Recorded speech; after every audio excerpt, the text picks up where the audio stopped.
नमस्कार साथियों, मेरा नाम है प्रीतम कुमार और आज हम लोग वैदिक काल के बारे में अध्ययन करेंगे जो इतिहास का बहुत ही इम्पोर्टेंट टॉपिक है। तो इसी कड़ी में हम देखेंगे।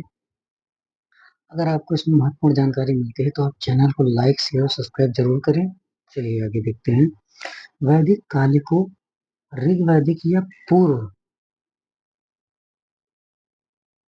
दो भाग में बांटा गया। वैदिक काल को ऋग्वैदिक या पूर्व वैदिक काल, इसको बोलते हैं 1500 से 1000 ईसा पूर्व, तथा उत्तर वैदिक काल को 1000 से 600 ईसा पूर्व में बांटा गया है। ऋग्वैदिक काल का की सर्वाधिक पवित्र नदी सरस्वती थी, जिसे नदीतमा, नदियों में प्रमुख कहा गया है।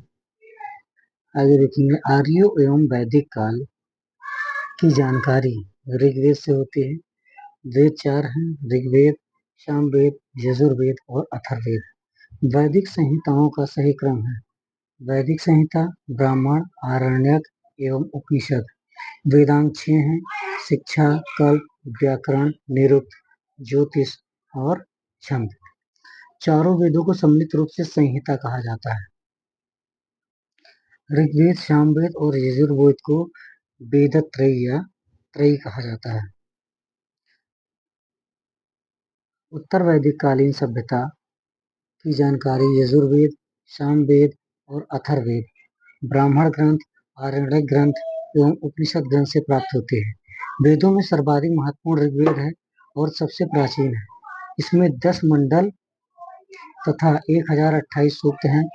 ऋग्वेद का 9वां मंडल सोम को समर्पित है। अस्तोम सदगमय वाक्य ऋग्वेद से लिया गया है। गायत्री मंत्र ऋग्वेद के तीसरे मंडल में उल्लिखित है। इसकी रचना विश्वामित्र ने की थी। छंदोग्य उपनिषद में केवल 3 आश्रमों का उल्लेख किया जाता है, जबकि चारों आश्रम का उल्लेख सर्वप्रथम जवालोपनिषद में मिलता है। ऋग्वेद कालीन वर्ण व्यवस्था व्यवसाय पर आधारित थी। ऋग्वेद से बढ़ई, रथकार, बुनकर, चर्मकार एवं कारीगर आदि शिल्प वर्ग की जानकारी प्राप्त होती है। ऋग्वेद में प्रमुख व्यवसायियों का उल्लेख प्राप्त होता है: तक्षण यानी कि बढ़ई, धातु यानी कि कर्मी, धातु का कार्य करने वाले, स्वर्णकार यानी स्वर्णकार, चर्मकार, वाय, जुलाहे, कुंभकार, कुलाल आदि ऋग्वेद के सब प्रमुख देवता हैं। ऋग्वेद के सब प्रमुख देवता इंद्र हैं। इसे पुरंदर कहा गया है। यह बादल एवं वर्षा का देवता है। ऋग्वेद में इंद्र की स्तुति में 250 सूक्त हैं। उत्तर वैदिक काल में सर्वश्रेष्ठ देवता के रूप में इंद्र के स्थान पर प्रजापति को सर्वोच्च स्थान मिला। यजुर्वेद में व्रीहि यानी धान, जौ यानी कि जौ, माड़ यानी कि उड़द, मुद्ग यानी कि मूंग, गोधूम यानी गेहूं, मसूर आदि अनाजों का वर्णन मिलता है।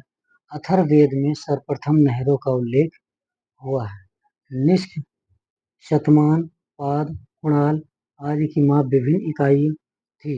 द्रोण अनाज मापने की इकाई के रूप में जाना जाता है। द्रोण को।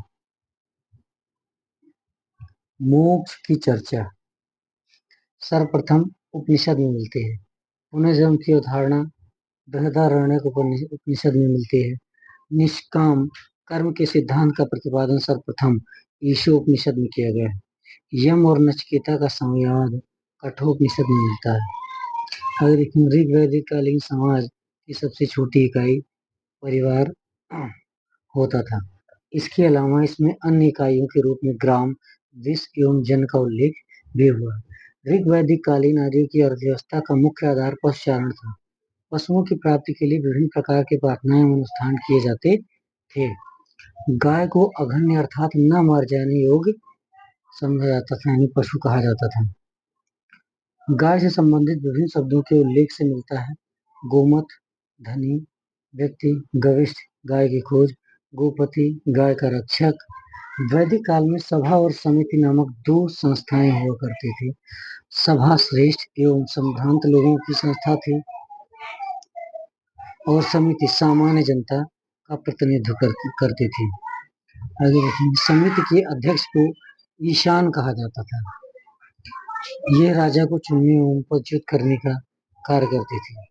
अथर्ववेद में सभा और समिति को प्रजापति की दो पुत्रियां कहा गया है। प्रमुख भारतीय दर्शन एवं उनके संस्थापक। न्याय दर्शन किसने लिखा है? महर्षि गौतम ने। सांख्य दर्शन महर्षि कपिल। मीमांसा दर्शन महर्षि जैमिनी। योग दर्शन महर्षि पतंजलि और वैशेषिक दर्शन महर्षि कणाद।